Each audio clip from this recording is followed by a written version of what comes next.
Growing up around the family business and a meat processing business, I mean, since the moment I could handle a knife and Dad felt comfortable with me doing so, I'd have to stand on a milk crate actually to stand beside him to be at the height of the table. But it's just something I grew up into, and I guess I wouldn't know anything different. It's something I love doing. You know, you're putting food on tables for all these people, and you get to hear their stories, and that's something that we enjoy very much.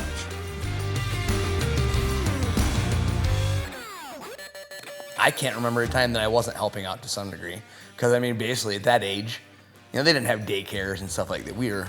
If the whole family was there helping, we were there too. Whether we were in the back getting in the way or actually helping. So yeah, I come from a long line of hunters. Started with my great grandpa who used to sit at the, wait for the barge to go across the Straits of Mackinac when hunting was big in the UP. And my dad, as he got into hunting, bow hunting wasn't a real big thing around here, and he was kind of one of the pioneers of it. And when he had us kids, I fell in love with, you know, just being in the woods with him. Kind of took onto it on my own and got into bow hunting, and especially, it's just something that's always been in our family.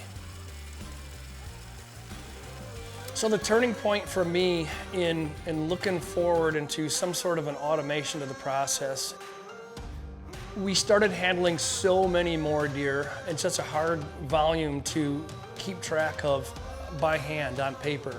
We would have tags that would get ripped or you know, soaked in blood or damaged. Hard to read when you get to the cutting table. We realized we had to figure out a way that we could check these deer in digitally, make a system that would actually catapult us rather than, you know, slow us down trying to decipher some of these things. So my day job currently consists of working on enterprise medical software. I work for a medical imaging company, and the code bases I work on are millions of lines of code that have been developed over decades with many engineers that have taken part in it. I was simply just thinking, let's have a monitor at the end of the table where somehow we can transmit this order so that everybody at the table can look over their right shoulder, left shoulder, and see the instructions until we get to the next year. So that in itself was the original thought. So in terms of the largest problem to solve, in my opinion, besides just displaying the data up on a board, is if we're gonna recreate this thing, how do we track the deer from station to station? I knew that from the beginning I wanted to incorporate RFID in one way or another because I wanted to use those tags, which are the right ones are basically indestructible, to track the deer from station to station. So our software today is based around the RFID tag being that cardboard tag. This stores all the information that you used to do by hand on the RFID tag digitally. So one of the things that was really important to me in the overall architectural design of this was that I implement the main infrastructure in the cloud. You plug this machine in your garage, you can connect. You plug it in Australia, it'll connect. 1, 2, 3, 4. So the whole process goes like this. The customer brings their animal in, we fire up the system, we get all of their information, all the cuts that they want, any specialty meats that they want. If they've got a buck, maybe they want a head mount.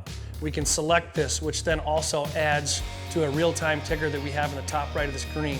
So the customer knows exactly what they're paying before they leave. Once we've verified everything that the customer wants, we then scan in the RFID tag. Now this is gonna ask for a couple of things. If you shot a buck, it's gonna print out a horn tag specifying cape, Euro mount, or just a skull cap. And then we're gonna take, and it's gonna print out a claim ticket that they can bring back when they come to pick up their deer. Once this is done, we attach the tag to the animal. The animal is then skinned. Then the tag gets put back onto the animal, into the cooler. Now once we pull the animal out of the cooler, we bring it into our cutting room and we scan the tag in there. Now that's gonna give us all the information on this animal, what we need to cut and how we need to cut it, as the customer specified. Once the tag leaves the cutting station, it goes with the meat to the closing station. At the closing station, they scan the tag in. At this point, it'll give all the instructions for any specialty meats that they have or any special instructions on how it needs to be packaged. Once they've verified everything is in order, They then finalize the order by hitting the finalize button. Once the order is finalized, the customer gets a notification with an invoice letting them know that their animal is ready for pickup, at which point the RFID is deleted and ready for your next customer. Ben had really made it super intuitive. I mean, to the point where my 13-year-old niece, we had her check in deer with the system within about 30 minutes. And that in itself is a testament to me at just how simple it really was for all it could do. Once we configure an organization to work with our system, we send you the hardware that's required based on the needs that we determined when you signed up. And at that point, once you receive it, it's plug and play. Once you plug it in and fire it up, it's running. We had cut 436 deer in the year of 2014. Fast forward to year 2023, and we cut 2,216 deer. Getting more efficient and using our system to our advantage, everything from check-in to antler tag printing to automatic invoicing. We might have spent in our busy season 30 to 35 hours a week handwriting invoices and then making all those phone calls. The time savings alone in labor was astronomical. We set out to make this system not only highly functional, but also as simple as possible to use, because we want it to be easy for you and your employees to learn and use, and you want to do what you do best, which is to cut meat.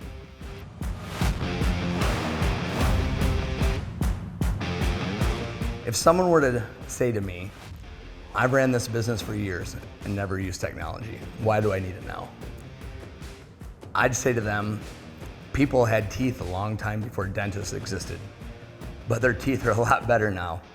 I've been in the business for a lot of years, and not a lot has changed in the way we process animals. But what has changed is the rising costs in labor, or the extreme amounts of workload that we have now compared to back then. What we've done is we've embraced technology to bring you a software to alleviate some of that workload off from you, streamlining your back end of your business, giving you more time to focus on what's important, cutting meat.